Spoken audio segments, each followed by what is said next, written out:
Searching R.S.I. Galactic Guide for User Configurable Ship Hangars. Please wait. User Configurable Ship Hangars found. Introduction.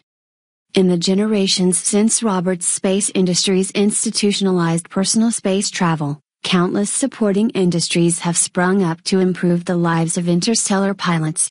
From shield manufacturers to deep space repair services to refueling stations orbiting distant stars, the infrastructure which has grown up to support civilian space travel has become ubiquitous.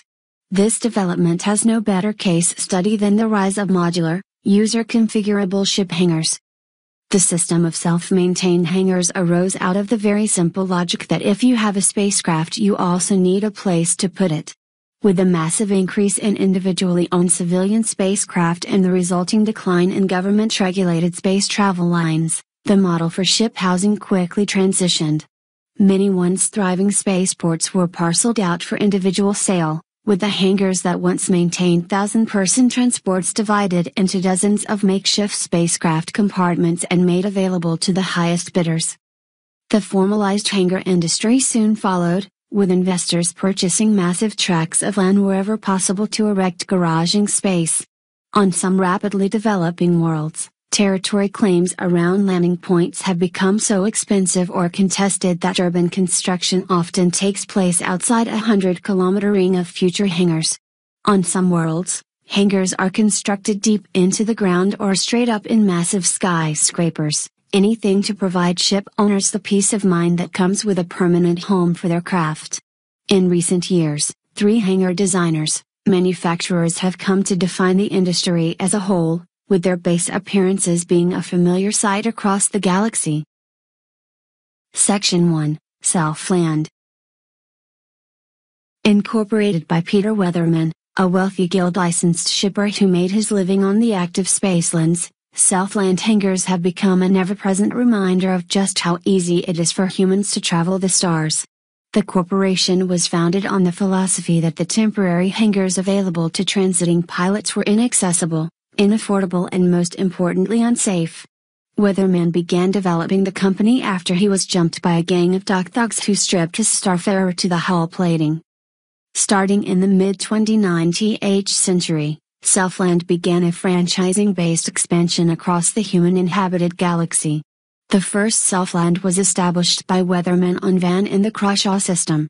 Seemingly overnight, the company had expanded to a dozen worlds. And then 100. Today, the Selfland Corporation boasts that they maintain at least one facility on every world in the UEE, with some planets, Terra chief among them, having as many as 60 different complexes. Selfland hangars are fully modular and environmentally controlled. Prefabricated out of the most available common metals, they aren't necessarily attractive to look at. But they are comfortable and familiar. The Selfland experience on a colony world near Von Dual space is exactly the same as that available to a pilot berthing on Earth. The Selfland Corporation takes care of everything, from structure design to land titles.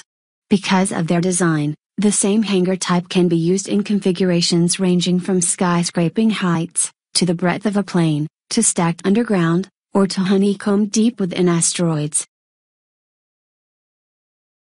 Section 2, Arivu Hangars. Arivu proudly claims to be the oldest established hangar manufacturer in human space. Their design and construction of hangars goes back more than 300 years. In the 27th century, Arthur Nasser formed the company around a rigid code of business ethics focusing largely on design quality, a dedication to ergonomics, and an extreme respect for client confidentiality. Arivu also famously reserves the right to refuse service to any non-citizens. While hangar design and housing is tangential, at best, to piracy, Nasser's outspoken contempt for those who fly outside the law led to the company's code. When Arivu was purchased by Shubin Interstellar, the conditions of the sale insisted that the code be adhered to in perpetuity. While the code remains intact, Arivu's original business model does not. The Arivu hangars of the 28th century were palatial affairs built on a case-by-case basis to the specifications of the social elite capable of owning their own spacecraft.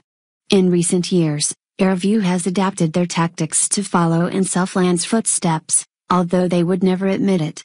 Instead of custom building high-class hangars on an individual basis, they now produce a line of modular business hangars priced to sell to successful businessmen and other executive-level clients.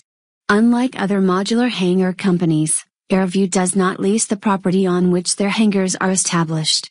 This is left up to the individual consumer to determine. The Arivu hangar can be erected at any point in the UAE given 48 hours notification, 24 hours, for a steep rush construction fee. Of special note, Arivu has found particular success in developing hangars for larger scale craft or craft that require additional space for support equipment. Pilots of ships like freelancers, with multiple crew housings, or hornets, with weapons racks and a need for more intensive hull repair facilities, generally find it more cost-effective to purchase a single Arivu hangar rather than multiple self-lands. Section 3, Revel and York.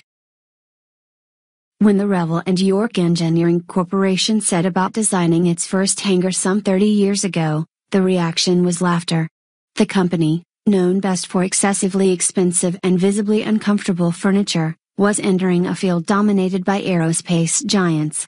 The laughter ceased quickly as the Revel and York Deluxe line of hangars became the de facto spacecraft garage of the rich and powerful.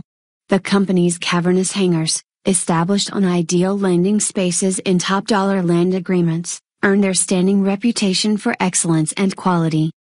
Revel and York designers work directly with pilots to develop a hangar experience like no other. R&Y is the only company currently constructing modular hangars designed to support merchantman-class spacecraft like the Constellation and Caterpillar, locking them into a valuable if small segment of the population. Their hangar designs have earned a reputation, between interlocking catwalks, with motorized lifts, to allow pilots to supervise their spacecraft from overhead, to specially designed gray cat PV buggies for transporting ship crews from module to module. Everything is designed for not just the elite pilot's usability but also their overall enjoyment.